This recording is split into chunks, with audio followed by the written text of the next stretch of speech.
Cet agriculteur ougandais gagnait 2 000 $ par an et aujourd'hui, il gagne 16 000 $. Je vous explique comment il a multiplié ses revenus par 8. Il s'appelle Robert Sagula. Il vit dans le district de Butaleja en Ouganda. Avant 2018, il récoltait 2 tonnes par hectare, juste de quoi survivre. Aujourd'hui, avec les semences hybrides chinoises et les techniques apprises sur place, il récolte 12 tonnes par hectare, 2 saisons par an. Sur ses 1,2 hectares, il gagne 16 697 $ par an. C'est 6 fois plus qu'avant. Ses enfants sont dans de bonnes écoles, il a construit une maison moderne et surtout, il forme maintenant des dizaines d'autres agriculteurs venus de l'Est du pays. Alors, quel est le secret? C'est de la coopération intelligente.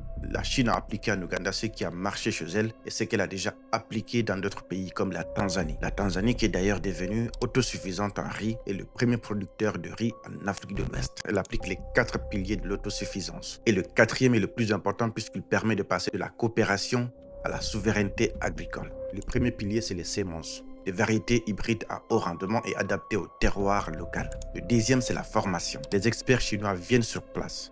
Ils forment, ils accompagnent. En Ouganda, il s'est déroulé en 3 phases. La première a été entièrement financée par la Chine, tandis que la troisième phase, le gouvernement ougandais a contribué à hauteur de 76% du budget total. Ils ont donc pris le relais. Le troisième pilier, c'est l'industrialisation. Bien évidemment, ça ne s'arrête pas à la récolte. L'Ouganda a construit un parc agro-industriel près d'Entebbe pour la transformation locale. Et la Tanzanie vient de renforcer son industrie avec le lancement d'une nouvelle rizerie de 40 millions de $. Et le quatrième pilier, c'est la recherche. L'Ouganda développe maintenant le riz pérenne avec les chercheurs chinois. Ce riz va bientôt leur permettre de faire 15 récoltes avec une seule sémence. Taguez en bas les pages de vos présidents pour qu'ils voient et copient ce qui se passe bien ailleurs.